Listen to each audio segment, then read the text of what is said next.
like a little landmark or something like a... A landmark that got its start in a changing San Marcos. All the interesting stuff in San Marcos has been slowly just whittled away, and so I thought, well, I should make something like this. That was more than a decade ago. What George Zupp created has become known as the Chicken Head Fence. I paint chickens. This is my art stuff. Well, people like my painting, so I figured they'd like this fence. The fence has evolved over the years. Cute? I can't be cute. As heads age, they're replaced or repainted. Someone asked me, why do you have a nobody sign? I said, well, the chickens got no bodies. Zupp's home and the fence are on the edge of an upcoming road widening project. I don't want the fence to get mowed down, you know, or get totally wiped out. The road expansion will add a roundabout down the street, widen Hunter Road, and put a bridge over what is now a low-water crossing. The city says the plans are about 75% complete, and it appears the fence will survive the project, meaning the chicken heads will continue to serve their original purpose. I kind of wanted to make this like row of these chicken combs and roosters all looking at you real angrily, you know, and it's kind of like a psychological barrier against all the traffic. And once construction begins, he'll need that barrier more than ever. In San Marcos, Russell Wild, YNN. Here it is, guys. Let me set my beer down here. So, the chicken fence is gonna basically be all this. It's been up since shit 99. I put it up here 2099. It went up. Double. That's all gonna go.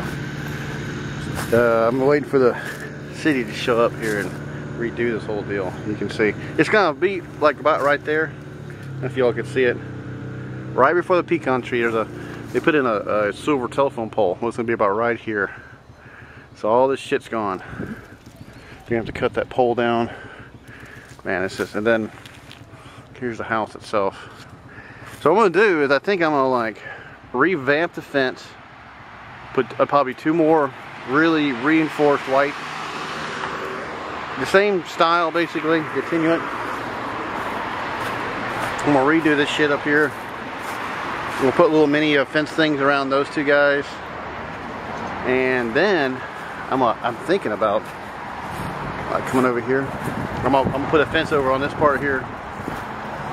But when I get to about right here, see these old tiles right here? I don't know if y'all can see that. I'm gonna putting a brick pattern. Just paint like a brick right here, and I'll probably spray paint a fluorescent color and do a pumpkin inside it, or a jack-o'-lantern inside a brick, and run this pattern all the way down. Just run one line around the house. Just do one at a time, one brick at a time. Don't declare it a giant project. Just one section at a time. And so what I do is I come over here.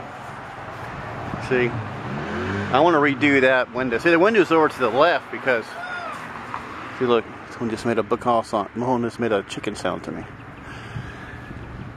One, I'm gonna have to redo this. I'm gonna redo the interior here, repaint it. We get a spray gun.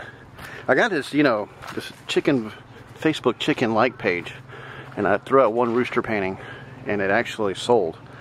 Just somebody said, hey, just buy me. I need supplies. I need kills, more cedar pickets. I want to start buying a whole bunch of these guys right here. If y'all can see it, these are just regular. I cut them down. That's going to be the pattern. So I'm going to use this. I'm just going to go all over. I'm going to put them up like pylons, and then I'll start mounting heads on top of them. Take old hardwood logs and cut little weird scarecrow heads. And then, so this will get all this figured out. These are like old rose bushes. We got a lime tree here. I'm going to make a special fence around. Got some rosemary. Yeah, it's going to be sad losing all this shit. All this space. It's going to be gone. So I'm going to put another gate in right here and just revamp it. Bring it up to the true chicken cock glory. Y'all can see it.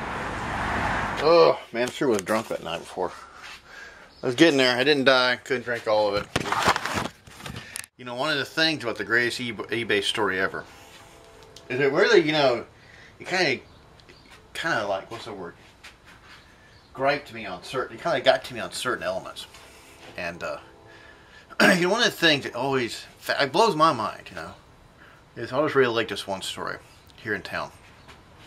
Like one time down the street, I was walking, a friend of mine, he found this painting that someone had thrown away. And it was real big canvas. And so he had this painting, he was going to paint over it. He was a painter type. And I was in the studio and I looked at it and I said, that's an original. This is a guy named Neil Wilson. He was a professor here that had taught. And he did this kind of like surrealistic art, you know. And so I recognized it. I said, what the hell would a painting like? How the hell did you find a painting on the ground? You know, and he started telling me, he goes, well, I was just going to paint over. He didn't know anything about it. And I said, well, I know someone will probably buy that painting. And he goes, oh, here, just take it, you know. And so I ended up grabbing it and basically selling it. And so, and gave him some of the money, and we just kind of like split it.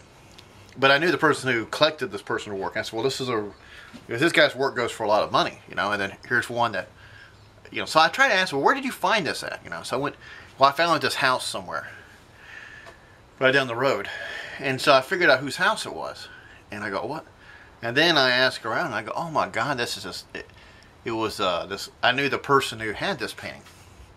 And so I asked him about this. I said, well, hey, did you, you know, why did you throw away a original, you know, Neil Wilson painting? And she goes, I didn't throw it away. And apparently her landlord she had problems with the landlord and that she didn't pay her rent. They curbed everything of hers. Well, she wanted it back, you know, and so it got really confusing. So what the problem was, I had already sold it to this other guy, this lady who wanted her, you know, collected this stuff. So I had to go to the source, and I went to Neil and asked him about this painting. And so he couldn't believe, because he had thrown the thing away.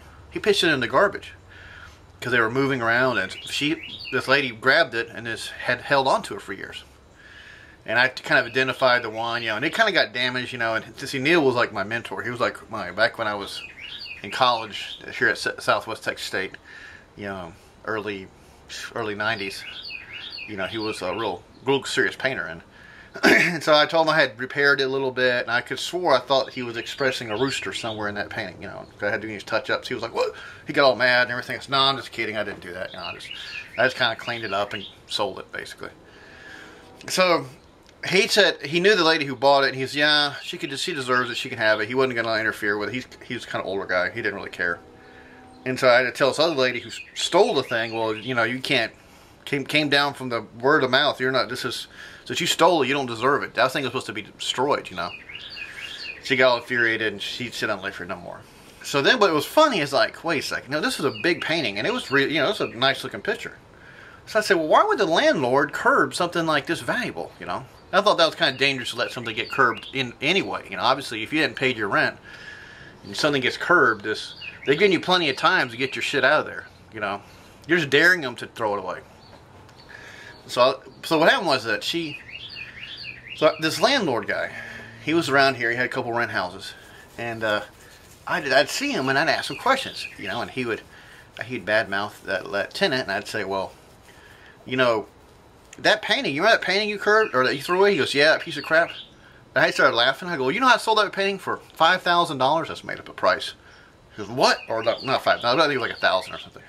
What do you mean? You know, well, you just threw away a $1,000 piece item that I've figured out how to sell. You know, I think it's good to, like, when you see, there's a whole class of people who just don't look at art and they just think it's just all bullshit.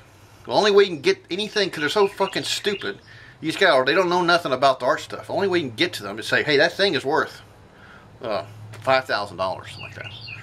And they're like, whoa, it'll change their whole view about what they see. Oh, it's worth something, you know. They don't know what it is. That's the only way. So every time I saw the guy, I just told him I profited off his stupidity. And he was an older guy. He was one of the older homeowners here, you know, and kind of conservative. And I just made sure that he knew his ignorance lost him some money. He could have had that thing he could have just taken it, and it was part of the property. You know, after you curb someone's stuff, you know, it's out there for trash, you know.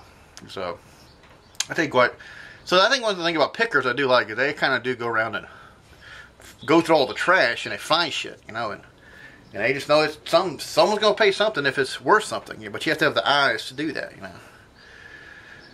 So I don't know, that was one of my favorite. And just that last eBay story, that was definitely one of my favorites.